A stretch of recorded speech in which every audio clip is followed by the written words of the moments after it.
Dear friends, Namaste. So I welcome you all on my next lecture series, that is on the concept of management by objectives, which is properly known as MBO in terms of HRM and HRD. It is also one of the major function and basic part of HRM and HRD.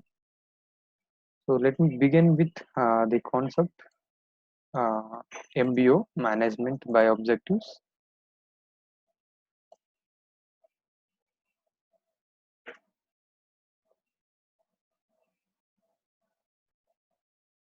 So to reach out to the students and other persons, those who are working or those who are eager to learn about HRM and HRD.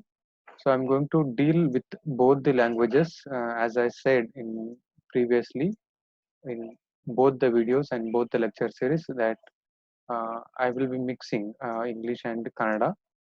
So therefore, I have added Kannada words in this PPT so that I can reach to the Kannada students as much as possible, because my intention is to uh, provide uh, basic concepts of HRM and HRD and other social work concepts to the social work students as much as possible in both languages, and the main intention is to reach them. So as we know that English is not a convenient language for many students and people in Karnataka, especially those are from the rural background. So for them uh, and for their convenient, I have added both the languages, and I will be explaining in both Kannada as well as in English. Well, the management by objectives. So MBO, it is popularly known, and it is popularized as MBO, management by objectives. So before going to the conceptual meaning or framework, we should know that in which part of the HRM or HRD we see the practice of MBO. So MBO is again the part of the performance management system. So it is one of the method that we learn and adopt in terms of performance appraisal and in terms of performance management system. Okay. So in terms of the theoretical meaning of management by objectives, we can divide it management and objectives, means managing the workers, managing the employees, handling the employees by giving some kind of particular and specific objectives. So if we get any confusion in the terms of objectives, we can indirectly say targets, means improving the performance of an employees by setting a particular kind of objectives and making employees to achieve the given objectives in the stipulated time, and make sure that there will not be any hurdles occurs during that period. So management by objectives, so ಇದನ್ನ ನಾವು ಕನ್ನಡದಲ್ಲಿ ಹೇಳೋದಾದ್ರೆ ಉದ್ದೇಶಗಳ ಆಧಾರಿತ ನಿರ್ವಹಣೆ ಅಂತ ಹೇಳಿ ಕರಿತೀವಿ. ಸೊ ಉದ್ದೇಶಗಳ ಆಧಾರಿತ ನಿರ್ವಹಣೆ ಅನ್ನುವ ಒಂದು ಪರಿಕಲ್ಪನೆ ಮಾನವ ಸಂಪನ್ಮೂಲ ನಿರ್ವಹಣೆಯ ಮತ್ತು ಅಭಿವೃದ್ಧಿಯ ವಿಷಯದಲ್ಲಿ ಬರುವಂತಹ ಒಂದು ಪ್ರಮುಖ ವಿಷಯ. ಇದನ್ನ ನಾವು PMS ಅಂದ್ರೆ ಕಾರ್ಯಕ್ಷಮತೆಯ ನಿರ್ವಹಣಾ ವ್ಯವಸ್ಥೆಯಲ್ಲಿ ಇದನ್ನ ಕಾಣ್ತೀವಿ. ಅಂದ್ರೆ ಉದ್ಯೋಗಿಗಳ ಕಾರ್ಯದಕ್ಷತೆಯನ್ನ ಮತ್ತು ಕಾರ್ಯನಿರ್ವಹಣೆಯನ್ನ ಅಳತೆ ಮಾಡುವ, ಹೆಚ್ಚಿಸುವ ಒಂದು ವ್ಯವಸ್ಥೆಯಲ್ಲಿ ಇದನ್ನ ನಾವು ಕಾಣ್ತೀವಿ. ಅಂದ್ರೆ ಉದ್ಯೋಗಿಗಳಿಗೆ ತಮ್ಮ ಕೆಲಸ ಏನು, ತಮ್ಮ ಜವಾಬ್ದಾರಿಗಳೇನು, ತಾವು ಮಾಡಬೇಕಾಗಿರುವಂತಹ ಮುಂದಿನ ಕೆಲಸಗಳೇನು, ಅವೆಲ್ಲವುಗಳಿಗೆ ಒಂದು ನಿರ್ದಿಷ್ಟವಾದಂತ ಗುರಿಗಳನ್ನ ಒದಗಿಸಿ ಕೊಡುವಂತಹದ್ದು, ಅಥವಾ ಪರೋಕ್ಷವಾಗಿ ನಾವು ಅದನ್ನ ಏನಂತಂದ್ರೆ ಟಾರ್ಗೆಟ್ಸ್ ಅಥವಾ ಒಂದು ಡೆಡ್ ಲೈನ್ ಅಂತ ಹೇಳಿ ಕರಿತೀವಿ. ಸೊ ಉದ್ಯೋಗಿಗಳ ಕಾರ್ಯದಕ್ಷತೆಯನ್ನ ಅಥವಾ ಅವರ ಕಾರ್ಯನಿರ್ವಹಣೆಯನ್ನ ಹೆಚ್ಚಿಸುವ ಮತ್ತು ಅವರ ಕಾರ್ಯಕ್ಷಮತೆಯನ್ನ ಕಾಯ್ದಿರಿಸಿಕೊಂಡು ಹೋಗಲು ಅವರಿಗೆ ಕೆಲವು ನಿರ್ದಿಷ್ಟ ಉದ್ದೇಶಗಳನ್ನ ನಿರ್ದಿಷ್ಟ ಅವಧಿಗೆ ಗುರಿ ಗೊತ್ತು ಮಾಡುವಂಥದ್ದು ಮತ್ತು ಅವುಗಳನ್ನ ಅವರು ಈಡೇರಿಸಿಕೊಂಡು ಹೋಗ್ಲಿಕ್ಕೆ ಅವರಿಗೆ ಸಹಾಯವಾಗುವಂತಹ ಎಲ್ಲ ಕಾರ್ಯಚಟುವಟಿಕೆಗಳನ್ನ ಹಮ್ಮಿಕೊಳ್ಳುವುದು. ಸೊ ಇದೊಂದು ನಿರ್ವಹಣಾ ತಂತ್ರ ಅಂತ ಹೇಳೋದನ್ನ ಕರಿತೀವಿ. ಅಂದ್ರೆ ಟಾರ್ಗೆಟ್ ಕೊಟ್ಟು ಅವರನ್ನ ಕಂಟ್ರೋಲ್ ಮಾಡುವಂಥದ್ದು ಅಥವಾ ಅವರ ಎಫಿಷಿಯನ್ಸ್ ಅನ್ನ ಹೆಚ್ಚಿಗೆ ಮಾಡುವಂಥದ್ದು ಅಥವಾ ಅವರ ಪರ್ಫಾರ್ಮೆನ್ಸ್ ಅನ್ನ ಹೆಚ್ಚಿಗೆ ಮಾಡುವಂತಹದ್ದು ಅಂತ ಹೇಳಿ. Because there are many types and methods of assessing the performance. So among them, MBO is a modern concept, whereas it applies to the specific grade employees in companies. So ಇದು ಬಹಳ ಹಳೆ ಒಂದು ಹೊಸ ಪರಿಕಲ್ಪನೆ ಆಗಿರೋದ್ರಿಂದ ಕೇವಲ ನಿರ್ದಿಷ್ಟ ಉದ್ಯೋಗಿಗಳಿಗೆ ಮಾತ್ರ ಇದು ಅನ್ವಯ ಆಗ್ತದೆ ಅಂತ ಹೇಳಿ. ಸೊ ಇನ್ನು ತೀರಾ ಸರಳವಾಗಿ ಹೇಳೋದಾದ್ರೆ it clears the MBO clears that what an employee has to accomplish, has to do, and what his targets, what are his objectives, what he needs to achieve in a particular and stipulated period of time. So that is given by the management to improve the performance of their employees. So ಒಂದು ನಿರ್ದಿಷ್ಟ ಕಾಲಾವಧಿಯಲ್ಲಿ ಉದ್ಯೋಗಿಗಳಿಗೆ ಒಂದು ನಿರ್ದಿಷ್ಟ ಉದ್ದೇಶಗಳನ್ನ ಕೊಡ್ತಾರೆ, ಅಂದ್ರೆ ಗುರಿಗಳನ್ನ ಹಾಕಿ ಕೊಡ್ತಾರೆ. ಆ ಗುರಿಗಳನ್ನ ಹಾಕಿ ಕೊಡುವುದರ ಮೂಲಕ ಉದ್ಯೋಗಿಗಳನ್ನ ನಿಯಂತ್ರಣ ಮಾಡುವ, ಅಂದ್ರೆ ಕಾರ್ಯಕ್ಷಮತೆಯ ದೃಷ್ಟಿಯಿಂದ ನಿಯಂತ್ರಣ ಮಾಡುವ ಮತ್ತು ಅವರ ಕಾರ್ಯಕ್ಷಮತೆಯನ್ನ ಹೆಚ್ಚಿಸುವ ಅಥವಾ ಉನ್ನತೀಕರಣ ಮಾಡುವಂತಹ ಪರಿಕಲ್ಪನೆಯನ್ನ ನಾವು ಇದರಲ್ಲಿ ಕಾಣ್ತೀವಿ. ಒಟ್ಟಿನಲ್ಲಿ ಉದ್ಯೋಗಿಗಳ ಕಾರ್ಯದಕ್ಷತೆಯನ್ನ ಉದ್ದೇಶಗಳನ್ನ ಹಮ್ಮಿಕೊಳ್ಳೋದರ ಮುಖಾಂತರ ಅಥವಾ ಗುರಿಗಳನ್ನ ನೀಡೋದರ ಮುಖಾಂತರ ಕಾಯ್ದಿರಿಸುವ ಅಥವಾ ಹೆಚ್ಚಿಸುವ ಒಂದು ಪ್ರಕ್ರಿಯೆ ಆಗಿದೆ ಅಂತ ಹೇಳಿ.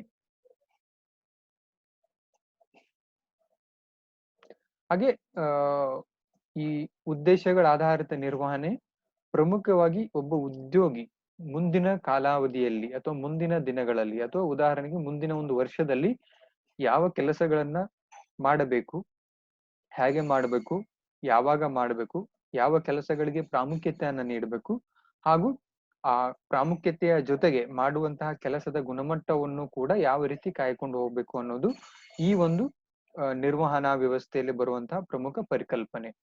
ಒಟ್ಟಿನಲ್ಲಿ ಒಬ್ಬ ಉದ್ಯೋಗಿ ಒಂದು ನಿರ್ದಿಷ್ಟ ಅವಧಿಯಲ್ಲಿ ಮಾಡಬಹುದಾದಂತಹ ಅಥವಾ ಈಡೇರಿಸಬಹುದಾದಂತಹ ಜವಾಬ್ದಾರಿಗಳನ್ನ ಒಂದು ನಿಗದಿತ ವ್ಯವಸ್ಥೆಯಲ್ಲಿ ತೋರ್ಪಡಿಸುವಂತಹ ಅಥವಾ ನೀಡುವಂತಹ ಒಂದು ಗುರಿಯಾಗಿದೆ ಅಂತ ಹೇಳಿ.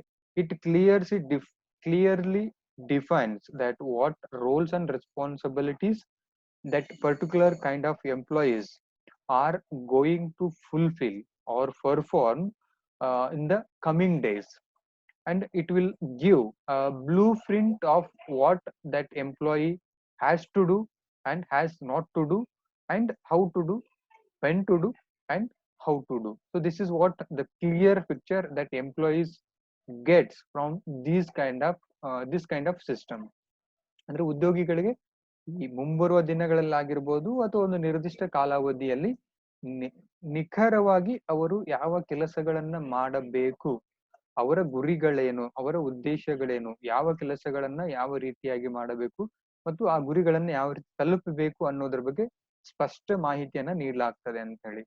ಸೊ ಈ ರೀತಿ ಯಾಕೆ ನೀಡಲಾಗ್ತದೆ ಸಾಮಾನ್ಯವಾಗಿ ಅಂತಂದ್ರೆ ಇದರ ಮೂಲ ಉದ್ದೇಶ ಉದ್ಯೋಗಿಗಳ ಕಾರ್ಯದಕ್ಷತೆ ಮತ್ತು ಕಾರ್ಯಕ್ಷಮತೆಯನ್ನ ಕಾಯ್ಕೊಂಡು ಹೋಗೋದು ಮತ್ತು ಉನ್ನತೀಕರಣವನ್ನ ಮಾಡೋದು ಅಂತ ಹೇಳಿ. ಯಾಕಂದ್ರೆ ಹಿಂದ್ಗಡೆ ಒಂದು ಒತ್ತಡ ಇಲ್ಲ ಅಥವಾ ಗುರಿಗಳಿಲ್ಲ ಅಂತಂದ್ರೆ ಯಾವುದೇ ಕೆಲಸಗಳನ್ನ ಮಾಡೋದಿಲ್ಲ ಅಂತ. ಸೊ ನಮ್ಮಲ್ಲಿ ಒಂದು ಗಾದೆ ಮಾತು ಕೂಡ ಕನ್ನಡದಲ್ಲಿ ನಾವು ಕಾಣ್ತೀವಿ, ಏನು ಹಿಂದೆ ಗುರಿ ಇರ್ಬೇಕು, ಮುಂದೆ ಗುರು ಇರ್ಬೇಕು, ಮುಂದೆ ಗುರಿ ಇರ್ಬೇಕು, ಹಿಂದೆ ಗುರು ಇರ್ಬೇಕು ಅಂತೇಳಿ. ಸೊ ಅದೇ ರೀತಿ ಉದ್ಯೋಗಿಗಳಿಗೆ ನೀವು ಹಿಂದೆ ಯಾವುದೇ ಒಂದು ಒತ್ತಡಗಳನ್ನ ನೀಡದೆ ಅಥವಾ ಅವರ ಸ್ಪಷ್ಟತೆಯನ್ನ ನೀಡದೆ ಅವರ ಕೆಲಸದಲ್ಲಿ ಯಾವುದೇ ರೀತಿಯಾದಂತಹ ಒಂದು ಲಾಭವನ್ನ ಅಥವಾ ಯಾವುದೇ ರೀತಿಯಾದಂತಹ ಒಂದು ಕಾಂಟ್ರಿಬ್ಯೂಷನ್ ಅನ್ನ ನಾವು ಎಕ್ಸ್ಪೆಕ್ಟ್ ಮಾಡ್ಲಿಕ್ಕೆ ಸಾಧ್ಯ ಇಲ್ಲ ಅಂತ ಹೇಳಿ. ಹಾಗೆ this concept was introduced in the year 1954 by Peter F. Drucker in his book called Practice of Management. So he introduced this philosophy and he wanted to implement this system in some particular companies in the America. So ಈ ಉದ್ದೇಶಗಳ ಆಧಾರಿತ ನಿರ್ವಹಣಾ ವ್ಯವಸ್ಥೆನ ಮೊದಲನೇ ಬಾರಿಗೆ Peter F Drucker ಅನ್ನೋರು 1954ರಲ್ಲಿ ಪರಿಚಯ ಮಾಡ್ತಾರೆ. ಸೊ ತಮ್ಮ ಒಂದು ಪುಸ್ತಕವನ್ನು ಬರೀತಾರೆ. ಆ ಪುಸ್ತಕದಲ್ಲಿ ಅಂದ್ರೆ ನಿರ್ವಹಣೆಯ ಆಚರಣೆಗಳು ಅನ್ನೋ ಒಂದು ಪುಸ್ತಕವನ್ನು ಬರೀತಾರೆ, ಪ್ರಾಕ್ಟೀಸ್ ಆಫ್ ಮ್ಯಾನೇಜ್ಮೆಂಟ್. ಅದರಲ್ಲಿ ಈ ಒಂದು ಪರಿಕಲ್ಪನೆಯ ಬಗ್ಗೆ ಅವರು ವಿವರಣೆಯನ್ನ ನೀಡ್ತಾರೆ. ವಿವರಣೆಯನ್ನ ನೀಡಿ ಮೊದಲನೇ ಬಾರಿಗೆ ಅದನ್ನ ಅವರ ಮೇಲ್ವಿಚಾರಣೆಯಲ್ಲಿ ಅಮೆರಿಕಾದ ಜನರಲ್ ಮೋಟಾರ್ಸ್ ಕಂಪನಿಯವರು ಮೊದಲನೇ ಬಾರಿಗೆ ಇದನ್ನ ಅಳವಡಿಸ್ಕೊಳ್ತಾರೆ. ಸೊ ಮೊದಲನೇ ಬಾರಿಗೆ ಪೀಟರ್ ಎಫ್ ಡರ್ಕರ್ ಅವರು ತಮ್ಮ ಪುಸ್ತಕದಲ್ಲಿ ಇದನ್ನ ಪರಿಚಯ ಮಾಡ್ತಾರೆ 54ರಲ್ಲಿ. ಹಾಗೆ ಅವರ ಮೇಲುಸ್ತುವಾರಿಯಲ್ಲಿನೇ ಅಮೆರಿಕಾದ ಕಂಪನಿ ಏನಿದೆ, ಜನರಲ್ ಮೋಟಾರ್ಸ್ ಕಂಪನಿ, ಅವರು ತಮ್ಮ ಕಂಪನಿಯಲ್ಲಿ ಇದನ್ನ ಅಳವಡಿಸ್ಕೊಳ್ತಾರೆ ಅಂತ ಹೇಳಿ. ಸೊ ಆದ ಮೇಲೆ ಹಲವಾರು ಜನ ಏನಂತಂದ್ರೆ ಈ ಒಂದು ಪರಿಕಲ್ಪನೆಯನ್ನ ಮತ್ತೆ ಪ್ರೋತ್ಸಾಹ ಮಾಡ್ತಾರೆ ಹಾಗೂ ಪರಿಚಯವನ್ನ ಮಾಡ್ಲಿಕ್ಕೆ ಪ್ರಾರಂಭ ಮಾಡ್ತಾರೆ ಅಂತ ಹೇಳಿ. ಸೊ ಅದರಲ್ಲಿ ಪ್ರಮುಖವಾಗಿ ಏನಂತಂದ್ರೆ ನಾವು ನೋಡ್ಬೋದು, after Drucker many people have introduced and renamed the terms, they modified, they corrected, and they added the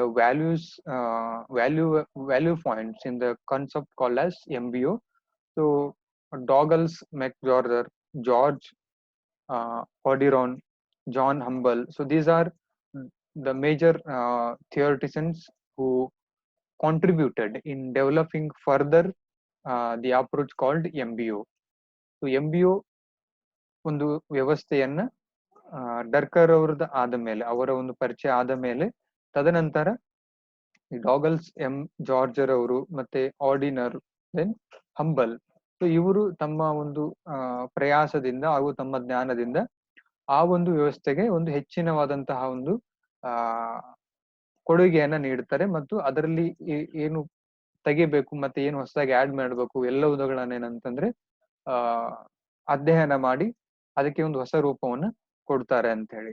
ಆದ್ರೆ ಇದರ ಒಂದು ಪಿತಾಮಹವನ್ನ ಅಂದ್ರೆ MBOದ ಪಿತಾಮಹ ಅಥವಾ ನಿರ್ವಹಣಾ ಉದ್ದೇಶಗಳ ಆಧಾರಿತ ನಿರ್ವಹಣೆಯ ಪಿತಾಮಹ ಅಂತೇಳಿ ನಾವು ಇದನ್ನ ಪೀಟರ್ ಡರ್ಕರ್ ಅವರನ್ನ ಕರಿತೀವಿ. ಸೊ ಬಹುತೇಕ NET ಮತ್ತೆ SLET ಪರೀಕ್ಷೆಗಳಲ್ಲಿ ಈ ಪ್ರಶ್ನೆಯನ್ನ ಕೇಳ್ತಾರೆ, who introduced the concept called as MBO ಅಂತ ಹೇಳಿ. ಅಂದ್ರೆ MBO ಕಾನ್ಸೆಪ್ಟ್ ಅನ್ನ ಯಾರು ಪರಿಚಯಿಸಿದ್ರು ಅಂತೇಳಿ ಹಲವಾರು ಬಾರಿ ಪ್ರಶ್ನೆಗಳನ್ನ ಕೇಳಿದ್ದಾರೆ ಅಂತ ಹೇಳಿ. And there are parallel terms for the MBO. So that is management by results, sometimes we call, and we call even pride also.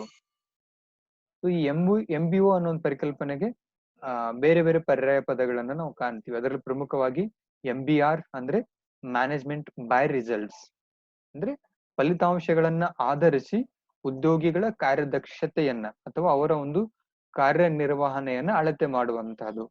ಅಂದ್ರೆ ಅವ್ರಿಗೆ ಏನು ಗುರಿಗಳನ್ನ ಕೊಟ್ಟಿದ್ವಿ, ಅವರಿಂದ ಏನು ಫಲಿತಾಂಶಗಳು ಬಂತು, ಉದ್ಯೋಗಿಗಳಿಂದ ಯಾವ ಫಲಿತಾಂಶ ಬಂತು, ಅದನ್ನ ಗಮನದಲ್ಲಿಟ್ಕೊಂಡು ಅವರ ವ್ಯವಸ್ಥೆಯನ್ನ ಅಥವಾ ಅವರ ಒಂದು ನಿರ್ವಹಣಾ ವ್ಯವಸ್ಥೆಯನ್ನ ಮಾಡುವಂತಹದ್ದು ಅಂತ ಹೇಳಿ. ಅಂಡ್ ಇದನ್ನ ಪ್ರೈಡ್ ಅಂತಾನು ಕೂಡ ಕರೀತಾರೆ ಇಂಗ್ಲಿಷ್ ಅಲ್ಲಿ. MBOಗೆ ಪರ್ಯಾಯವಾಗಿ ಪ್ರೈಡ್ ಅಂತಾನು ಕರೀತಾರೆ. ಸೊ ಪ್ರೈಡ್ ಅಂತಂದ್ರೆ performance results and individual development evaluation. means the employees has to perform, the employees has to work, so they have to prove their efficiency, their capabilities through performance, and that performance should be converted into positive results, and that positive results will lead to the individual development, and that is the ultimate aim of any performance management system. So ಇದರಲ್ಲಿ ಪ್ರಮುಖವಾಗಿ ಏನಂತಂದ್ರೆ ನಾವು 3 ಶಬ್ದಗಳನ್ನ ಕಾಣ್ತೀವಿ. ಒಂದು performance, ಅದನ್ನ ಕಾರ್ಯದಕ್ಷತೆ ಅಂತೇಳಿ ಕರಿತೀವಿ. ಸೊ ಇದರಲ್ಲಿ ಉದ್ಯೋಗಿಗಳು ತಮ್ಮ ಶಕ್ತಿ ಸಾಮರ್ಥ್ಯಗಳನ್ನ, ಜ್ಞಾನಗಳನ್ನ, ಕೌಶಲ್ಯಗಳನ್ನ ಅಳವಡಿಸಿಕೊಂಡು ಚೆನ್ನಾಗಿ ಕೆಲಸ ಮಾಡ್ಬೇಕು. ಸೊ ಅವರ ಒಂದು ಕಾರ್ಯದಕ್ಷತೆ ಏನಂತಂದ್ರೆ ಚೆನ್ನಾಗಿರ್ಬೇಕು. ಸೊ ಕಾರ್ಯದಕ್ಷತೆ ಚೆನ್ನಾಗಿತ್ತು ಅಂತಂದ್ರೆ, ಅವರು ಚೆನ್ನಾಗಿ ಕೆಲಸ ಮಾಡಿದ್ರೆ ಅದು ಅಲ್ಟಿಮೇಟ್ಲಿ ಫಲಿತಾಂಶಕ್ಕೆ ಏನಂತಂದ್ರೆ ಸಹಾಯ ಆಗ್ತದೆ. ಸೊ ಇಲ್ಲಿ ಚೆನ್ನಾಗಿ ಕೆಲಸ ಮಾಡಿದ್ರೆ, ಒಳ್ಳೆ ಪರ್ಫಾರ್ಮೆನ್ಸ್ ಇತ್ತು ಅಂತಂದ್ರೆ ಅಲ್ಟಿಮೇಟ್ಲಿ ಒಂದು ಒಳ್ಳೆಯ ಫಲಿತಾಂಶ ಇರ್ತದೆ. ಅದು ಏನಂತಂದ್ರೆ ಸಕಾರಾತ್ಮಕವಾದಂತಹ ಫಲಿತಾಂಶವನ್ನೇ ನಾವು ಕಾಣ್ತೀವಿ.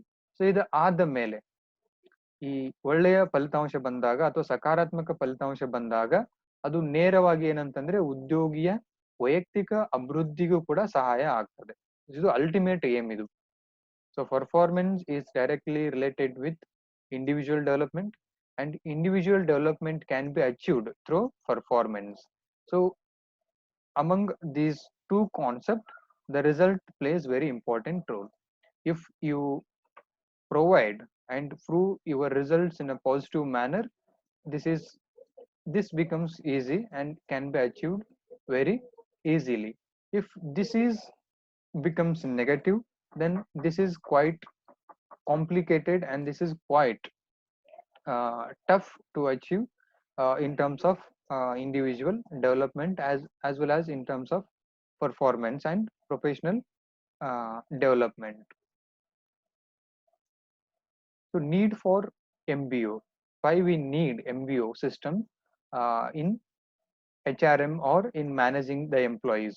ಉದ್ಯೋಗಿಗಳನ್ನ ನಿರ್ವಹಣೆ ಮಾಡಲಿಕ್ಕೆ ಅಥವಾ ಉದ್ಯೋಗಿಗಳನ್ನ ನಾವು ಒಂದು ನಿರ್ವಹಣಾ ವ್ಯವಸ್ಥೆಯಲ್ಲಿ ತರಲಿಕ್ಕೆ ಈ ಒಂದು ವ್ಯವಸ್ಥೆ MBO ವ್ಯವಸ್ಥೆ ಯಾಕೆ ಬೇಕು ಅಂತೇಳಿ ನೋಡೋದಾದ್ರೆ, helps the employees to understand their duties, exact duties at the work place. ಉದ್ಯೋಗಿಗಳಿಗೆ ತಾವು ಮಾಡುವಂತಹ ಕೆಲಸದ ಬಗ್ಗೆ ಸ್ಪಷ್ಟತೆಯನ್ನ ಇದು ನೀಡ್ತದೆ ಅಂತ ಹೇಳಿ. So it clearly guides that what duties that particular employee has to accomplish in his or her workplace. So he or she should focus on his or her duties that are mandatory, that are necessary, and that are going to be prove his or her efficiency. So apart from that, he or she should not look into other duties which may harm the professional ethics and the professional status of particular employee. So ಉದ್ಯೋಗಿಗಳಿಗೆ ತಾವು ಕೆಲಸ ಮಾಡುವ ಕ್ಷೇತ್ರದಲ್ಲಿ ಅಥವಾ ತಾವು ಕೆಲಸ ಮಾಡುವ ಸ್ಥಳದಲ್ಲಿ ನಿರ್ದಿಷ್ಟವಾಗಿ ಯಾವ ಕೆಲಸಗಳನ್ನ ಮಾಡಬೇಕು ಅನ್ನುವ ಸ್ಪಷ್ಟತೆಯನ್ನ ಇದು ನೀಡ್ತದೆ. ಸೊ ಸುಖ ಸುಮ್ನೆ ಬೇರೆ ಬೇರೆ ಕೆಲಸಗಳನ್ನ ಅಥವಾ ಬೇರೆ ಬೇರೆ ಸಂಬಂಧ ಇಲ್ಲದೆ ಇರುವಂತಹ ಕೆಲಸಗಳಿಗೆ ಇದು ದಾರಿ ಮಾಡಿ ಕೊಡೋದಿಲ್ಲ ಅಂತ ಹೇಳಿ. ಸೊ ಒಬ್ಬ ಫಿನಾನ್ಷಿಯರ್ ಆಗಿ ಅಥವಾ ಫಿನಾನ್ಸ್ ಡಿಪಾರ್ಟ್ಮೆಂಟಲ್ ಆಗಿರುವಂತಹ ಉದ್ಯೋಗಿ ಅವನಿಗೆ ನೀಡಿದಂತ ಕೆಲಸಗಳೇನು ಅವುಗಳನ್ನ ಅಂತ ಸ್ಪಷ್ಟವಾಗಿ ಮಾಡ್ಬೇಕಾಗ್ತದೆ. ಒಬ್ಬ HR ಅಲ್ಲಿ ಇರುವಂತಹ ಒಬ್ಬ ಉದ್ಯೋಗಿ ಆತನ ಕೆಲಸಗಳೇನು ಅಂತೇಳಿ ಸ್ಪಷ್ಟತೆಯನ್ನು ನೀಡುತ್ತದೆ. ಒಟ್ನಲ್ಲಿ ವಿಭಾಗಗಳಿಗೆ ಅನುಸಾರವಾಗಿ, ಹುದ್ದೆಗಳಿಗೆ ಅನುಸಾರವಾಗಿ ಹಾಗೂ ಹಂತಗಳಿಗೆ ಅನುಸಾರವಾಗಿ ಆಯಾ ಉದ್ಯೋಗಿಗಳ ಒಂದು ಜವಾಬ್ದಾರಿಗಳನ್ನ ಅಥವಾ ಮಾಡುವ ಕೆಲಸಗಳ ಬಗ್ಗೆ ಸ್ಪಷ್ಟತೆಯನ್ನು ಇದು ನೀಡ್ತದೆ ಅಂತ ಹೇಳಿ.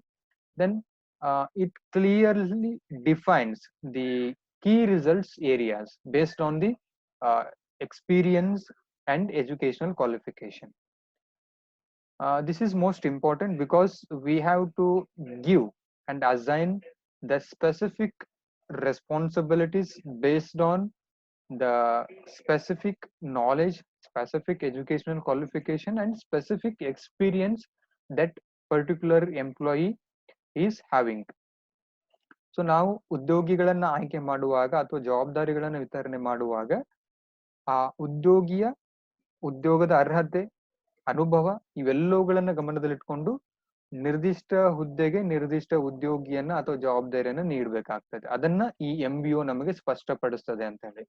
And third one, it makes employees clear as to what expected out of them. So this is also most important because in any system, either it is MBO, either it is any other kind of systems that may be 360 degree, 180 degree, or any other performance management tool.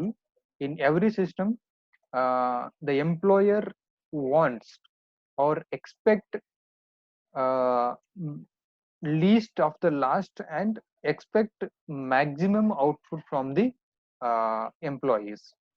So ಪ್ರತಿಯೊಬ್ಬ ಮಾಲೀಕರು ಅಥವಾ ನಿರ್ವಹಣಾ ಮಂಡಳಿ ತಮ್ಮ ಉದ್ಯೋಗಿಗಳಿಂದ ಸಾಧ್ಯವಾದಷ್ಟು ಒಂದು ನಿರೀಕ್ಷಿತ ಮಟ್ಟಕ್ಕಿಂತಲೂ ಹೆಚ್ಚಿನವಾದಂತ ಕೆಲಸವನ್ನೋದು ನಿರೀಕ್ಷಣೆ ಮಾಡ್ತದೆ.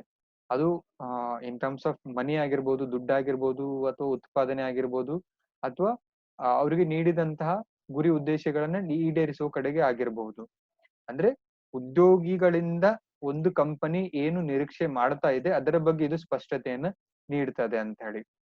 And it avoids the job mismatches and unnecessary confusions in allotting the roles and responsibilities. when we adopt the management by objective system, so it clearly states, so it gives a clarity that to which position the which person should be deploy or employee, for which designation, what kind of responsibilities should be given, and for which kind of educational qualification and experience which employee should be employed. ಅಂದ್ರೆ ಒಂದು ನಿರ್ದಿಷ್ಟ ಹುದ್ದೆಗೆ ನಿರ್ದಿಷ್ಟ ವ್ಯಕ್ತಿಯನ್ನೇ ಆಯ್ಕೆ ಮಾಡುವಂತಹ ಒಂದು ಸ್ಪಷ್ಟತೆ ಅನ್ನೋದು ನೀಡ್ತದೆ. ಅಂದ್ರೆ ಕೆಲಸದಲ್ಲಿ ಯಾವುದೇ ರೀತಿಯಾದಂತಹ ಅವಘಡಗಳು ಅಥವಾ ಮಿಸ್ ಮ್ಯಾಚ್ ಅಂತ ಏನ್ ಕರಿತೀವಿ, ಅಂದ್ರೆ ಸಂಬಂಧ ಇಲ್ಲದೆ ಇರೋ ಹುದ್ದೆಗೆ ಸಂಬಂಧ ಇಲ್ದಿರೋ ಒಬ್ಬ ಉದ್ಯೋಗಿಯನ್ನ ಆಯ್ಕೆ ಮಾಡ್ಲಿಕ್ಕೆ ನಾವು ಇದರಲ್ಲಿ ಹೋಗೋದಿಲ್ಲ ಅಂತ, ಅಂದ್ರೆ ಆ ಒಂದು ಕ್ಲಾರಿಟಿ ಅನ್ನೋದು ಕೊಡ್ತದೆ ಅಂತ ಹೇಳಿ. Then also it improves and ensures that the effective communication should be established among the employees. So this is also uh, encourages and ensures that the communication of employees among others and among subordinate employees, among peers, among seniors and other employees should be in a positive manner. So it ensures that the effective communication should happen among the employees. ಅಂದ್ರೆ ಉದ್ಯೋಗಿಗಳ ಮಧ್ಯೆ ಒಂದು ಒಳ್ಳೆಯ ಸಂವಹನ ಏರ್ಪಡುವ ಹಾಗೆ ಈ ಒಂದು ವ್ಯವಸ್ಥೆ ನಮಗೆ ದಾರಿಯನ್ನ ಮಾಡಿ ಕೊಡ್ತದೆ ಅಂತ ಹೇಳಿ. And it also leads and clarifies the well defined hierarchies at the workplace. Means based on the experience, based on the knowledge, based on the talent, based on capacities, and based on the individual capacity, this MBO clearly gives a picture that a particular kind of persons and particular kind of designation should be matched. Means say for example, the hierarchies in the workplace will be based on two kinds: one, the educational qualifications, as well as the experience. So out of these, some other factors like the communication, the way we work in the company, these all things will be considered. And when we adopt MBO, it clears that what kind of hierarchy should be maintained at workplace, and to whom we employ, to whom we promote based on uh, the knowledge, talent, experience and other things. So ಒಂದು ಕಂಪನಿಯಲ್ಲಿ ಅಥವಾ ಒಂದು ಸಂಸ್ಥೆಯಲ್ಲಿ hierarchy ಅಂತೇಳಿ ಇರುತ್ತೆ, ಅಂದ್ರೆ ಶ್ರೇಣೀಕೃತ ವ್ಯವಸ್ಥೆ, manager, deputy manager, director. So ಈ ಒಂದು ನಿರ್ದಿಷ್ಟ ಹುದ್ದೆಗಳಿಗೆ ಯಾರನ್ನ ನಾವು ನೇಮಕ ಮಾಡಬೇಕು, ಹೇಗೆ ನೇಮಕ ಮಾಡಬೇಕು, ಅದಕ್ಕೆ ಇರುವಂತಹ ಒಂದು ಸ್ಪಷ್ಟ ಗುರಿ ಉದ್ದೇಶಗಳೇನು ಮತ್ತು ಅದಕ್ಕೆ ಇರಬಹುದಾದಂತಹ ಅರ್ಹತೆಗಳು ಏನು ಅನ್ನೋದನ್ನ ಸ್ಪಷ್ಟಪಡಿಸ್ತದೆ. ಒಬ್ಬ ಮ್ಯಾನೇಜರ್ಗೆ ಯಾವ ಅರ್ಹತೆಗಳಿರ್ಬೇಕು ಅದನ್ನ ಇದು ಸ್ಪಷ್ಟಪಡಿಸ್ತದೆ ಮತ್ತು ಅಲ್ಲಿರುವಂತಹ ಉದ್ಯೋಗಿಗಳನ್ನ ನೇರವಾಗಿ ಇದು ಆಯ್ಕೆ ಆಗ್ಲಿಕ್ಕೆ ನಮಗೆ ಸಹಾಯವನ್ನ ಮಾಡ್ತದೆ. And it also sets the process of benchmarking for every employee. So there are many benchmarking systems that we usually adopt in the companies, like competitive benchmarking. So in terms of benchmarking, every employee will go through some kind of particular sets of targets through which he or she should pass. So ಉದ್ಯೋಗಿಗಳಿಗೆ ಏನಂತಂದ್ರೆ bench marking ಅನ್ನೋ ಒಂದು ವ್ಯವಸ್ಥೆಯ ಅಡಿಯಲ್ಲಿ ನಿರ್ದಿಷ್ಟ ಗುರಿ ಉದ್ದೇಶಗಳನ್ನ ನೀಡಿ ಅವರು ತಮ್ಮ ಗುರಿ ಉದ್ದೇಶಗಳನ್ನ ತಲುಪಲಿಕ್ಕೆ ಸಹಾಯ ಮಾಡುವ ಹಾಗೆ ಮತ್ತು ಅವುಗಳನ್ನ ತಲುಪಲೇಬೇಕು ಅನ್ನೋ ಒಂದು ಗುರಿ ಉದ್ದೇಶಗಳನ್ನ ನೀಡಿ ಉದ್ಯೋಗಿಗಳ ಸಾಮರ್ಥ್ಯಗಳನ್ನ ಹೆಚ್ಚಿಸುವಂತಹ ಒಂದು ಕಾರ್ಯಗಳನ್ನ ಇದರಲ್ಲಿ ಮಾಡ್ತಾರೆ ಅಂತ ಹೇಳಿ. Then this is a common process of MBO. So it is, as I said, this is a process and it combines with a specific process. So every employee will go through this kind of particular process. So this starts from the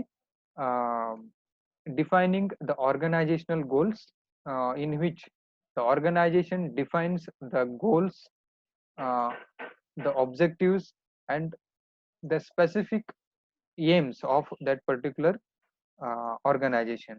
So the first step is defining organizational goal, then seconding converting that objectives and goals into employees objectives, then continuous monitoring and performance of progress, then performance evaluation, providing feedback, and performance appraisal.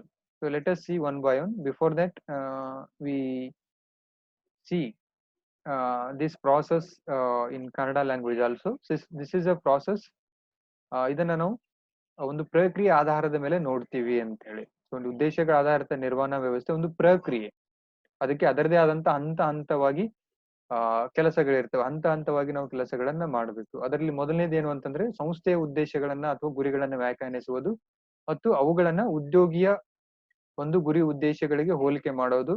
ತದನಂತರ ಕಾರ್ಯಕ್ಷಮತೆಯನ್ನ ಆ ಒಂದು ಮೇಲುಸ್ತುವಾರಿ ಮಾಡುವಂತಹದ್ದು, ಹಾಗೆ ಮೌಲ್ಯಮಾಪನ ಮಾಡುವಂತಹದ್ದು, ಹಿಮ್ಮಾಹಿತಿಯನ್ನು ಅಥವಾ ಫೀಡ್ಬ್ಯಾಕ್ ಅನ್ನು ಪಡೆಯುವಂತದ್ದು, ಜೊತೆಗೆ ಕಾರ್ಯಕ್ಷಮತೆಯ ವಿಶ್ಲೇಷಣೆಯನ್ನ ಮಾಡುವಂತಹದ್ದು. ಸೊ ಇದು ಒಂದು ಪ್ರಕ್ರಿಯೆ.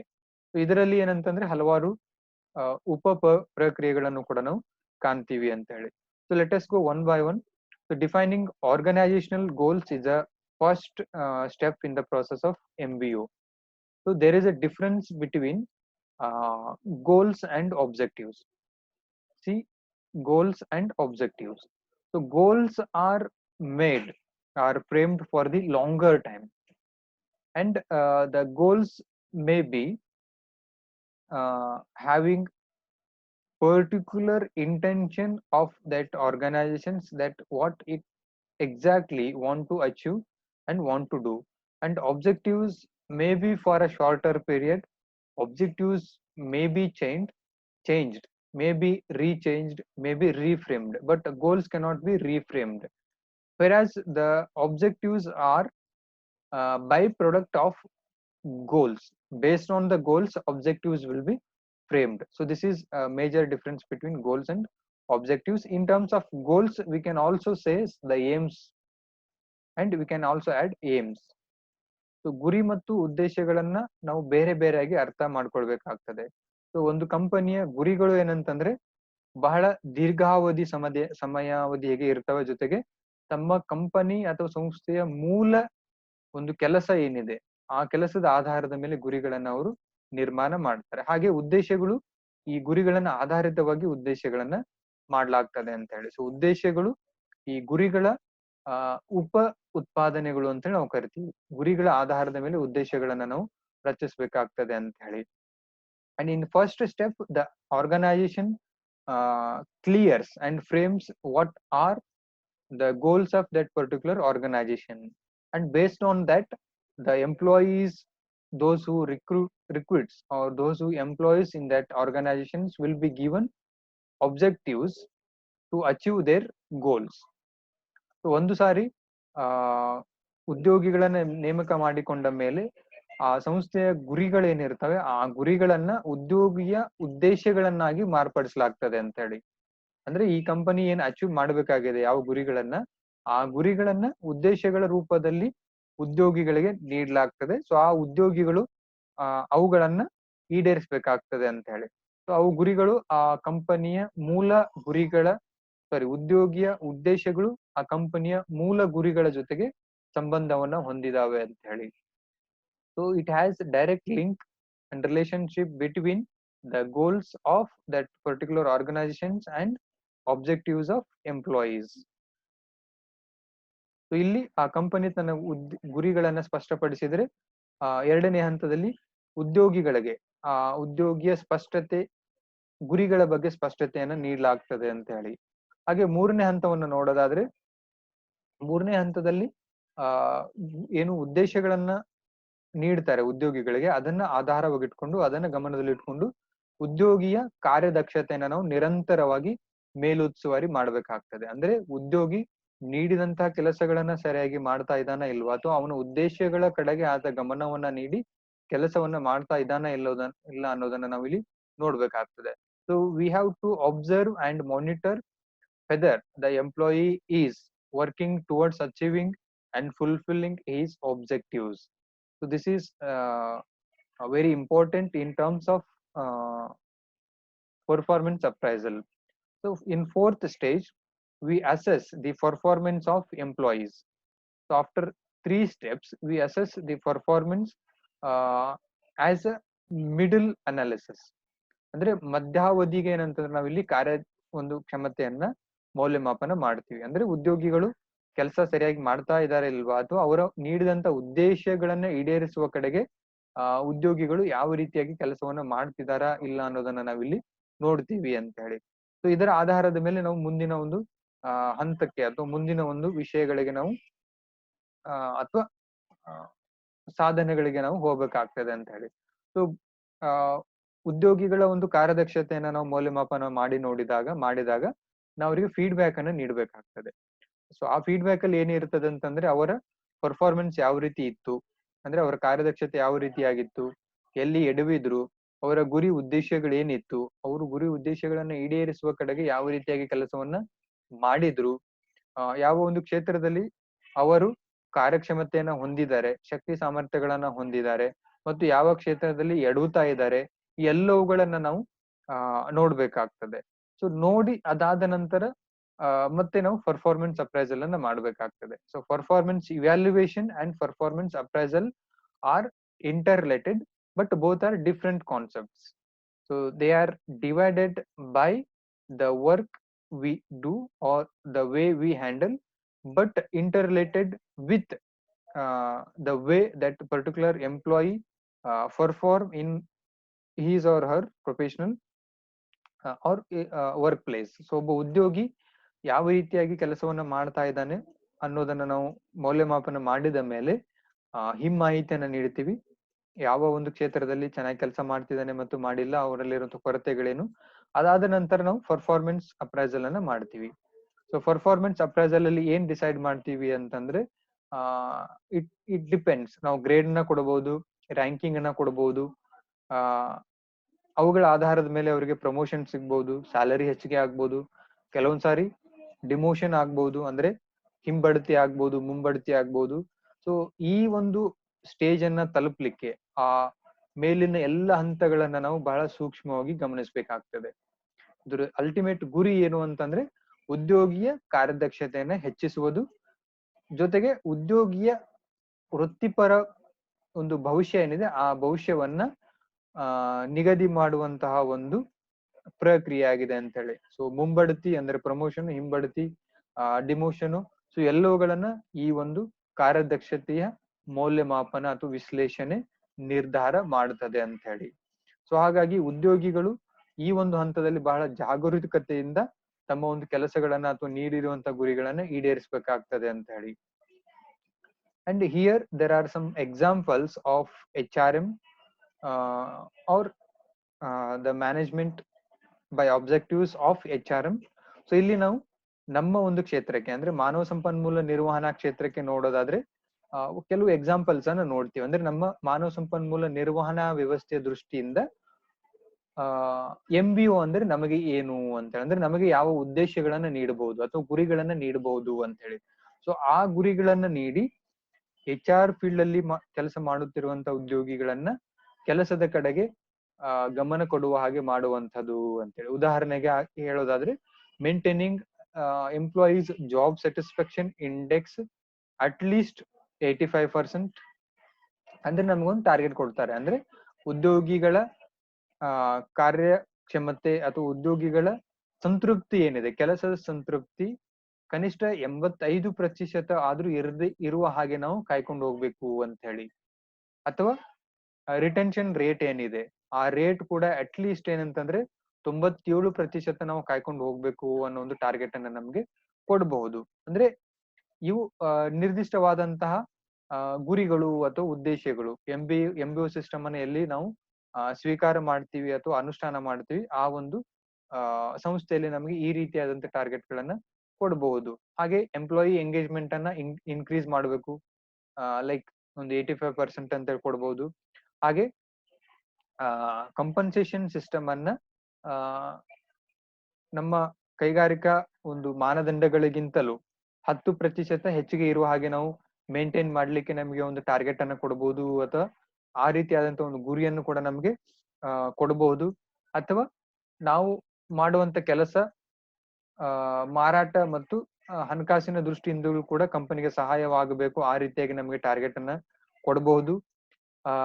ಬಹಳ ಇಂಪಾರ್ಟೆಂಟ್ ಆಗಿ ಯಾರು HR ಮ್ಯಾನೇಜರ್ಸ್ ಇರ್ತಾರೆ ಮತ್ತೆ ಅವರ ಕೆಳಗಡೆ ಇರುವಂತಹ ಉದ್ಯೋಗಿಗಳಿಗೆ ಈ ಒಂದು ಟಾರ್ಗೆಟ್ ಕೂಡ ಏನಂತಂದ್ರೆ ಅವರು ಕೊಡ್ಬಹುದು ಅಂತ ಹೇಳಿ. ಸೊ ಇದು ಬಹಳ ಇಂಪಾರ್ಟೆಂಟ್ ಏನಂತಂದ್ರೆ ಆ ಹೊಸ ನೇಮಕಾತಿಗಳಿಗೆ ಸೊ ಯಾರನ್ನು ಹೊಸ ಉದ್ಯೋಗಿಗಳನ್ನ ನೇಮಕ ಮಾಡ್ಕೊಳ್ಬೇಕು ಅಂತಂದ್ರೆ ಕನಿಷ್ಠ ಪಕ್ಷ 3 ಸಂದರ್ಶನಗಳನ್ನ ಹಮ್ಮಿಕೊಂಡು ಅವರನ್ನ ಆಯ್ಕೆ ಮಾಡ್ಕೊಳ್ಬೇಕು ಅನ್ನೋ ಒಂದು ಗುರಿ ಉದ್ದೇಶಗಳನ್ನ ನೀಡಬೇಕು. ಯಾಕಂದ್ರೆ ಇಲ್ಲಿ ನಮ್ಮ ಕ್ವಾಲಿಟಿ ಆಫ್ ವರ್ಕ್ ಕೂಡ ಅಲ್ಲಿ ನಾವು ಸಾಬೀತ್ ಮಾಡ್ಬೇಕಾಗ್ತದೆ HR ಅಲ್ಲಿ ಇರೋರು ಅಂತ ಹೇಳಿ. ಜೊತೆಗೆ ಹಾಗೆ increasing the rate of meeting new hire deadline to 80%. ಅಂದ್ರೆ ಯಾರು ಹೊಸಬರನ್ನ ನಾವು ಆಯ್ಕೆ ಮಾಡ್ಕೊಳ್ತೀವಿ ಆಯ್ಕೆ ಮಾಡಿಕೊಂಡಂತಹ ಪ್ರತಿಯೊಬ್ಬ ಉದ್ಯೋಗಿ ಅಂದ್ರೆ ಸುಮಾರು ಒಂದು 10 ಜನಕ್ಕೆ ನಾವು ನೇಮಕ ಮಾಡ್ಕೊಂಡ್ರೆ ಕನಿಷ್ಠ ಪಕ್ಷ 8 ಜನ ಆದ್ರೂ ಕೂಡ ಏನಂತಂದ್ರೆ ಕಂಪನಿಗೆ ಬಂದು ಸೇರ್ಕೊಳ್ಬೇಕು. ಸೊ ಆ ರೀತಿಯಾದಂತಹ ಒಂದು ವಾತಾವರಣವನ್ನ ನಾವು ನಿರ್ಮಾಣ ಮಾಡ್ಬೇಕಾಗ್ತದೆ. ಹಾಗೆ ನಮ್ಮ ಪರ್ಫಾರ್ಮೆನ್ಸ್ ಕೂಡ ನಾವಲ್ಲಿ ಹೆಚ್ಚಿಗೆ ಮಾಡ್ಕೊಳ್ಬೇಕಾಗ್ತದೆ. ಹಾಗೆ getting the employee references of hiring minimum at the average of 15%.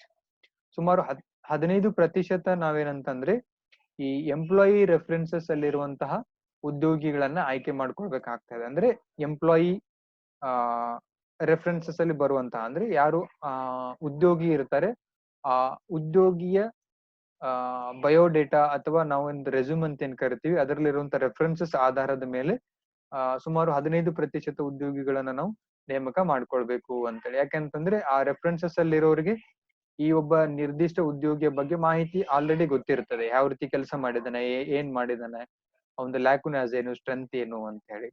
ಹಾಗೆ hiring a training agency for the sales department or for the HR department. ಸೊ ಈಗ ಇವು ಏನಂತಂದ್ರೆ ಎಕ್ಸಾಂಪಲ್ಸ್. ಸೊ ಉದಾಹರಣೆಗಳು ಒಬ್ಬ HR ಮ್ಯಾನೇಜರ್ಗೆ ಈ ರೀತಿಯಾದಂತ MBOಗಳನ್ನ ಒಂದು ಕಂಪನಿ ನೀಡಬಹುದು ಅಂತ ಹೇಳಿ. ಸೊ ಇವುಗಳನ್ನ ಒಬ್ಬ HR ಮ್ಯಾನೇಜರು ಈಡೇರಿಸಬೇಕಾಗ್ತದೆ. ಹಾಗೆ ಇದನ್ನ ನಾವು ನೇರವಾಗಿ ಆಬ್ಜೆಕ್ಟಿವ್ಸ್ ಅಂತ ಕರೆದೇ ಇದ್ರು ಕೂಡ ಗುರಿಗಳು ಅಂತ ಹೇಳಿ ಇದನ್ನ ನಾವು ಕರೆಯಬಹುದು. So these are the things that employee has to achieve and has to fulfill his needs, fulfill his objectives. So with this I would like to conclude my lecture on the concept of management objectives, management by objectives.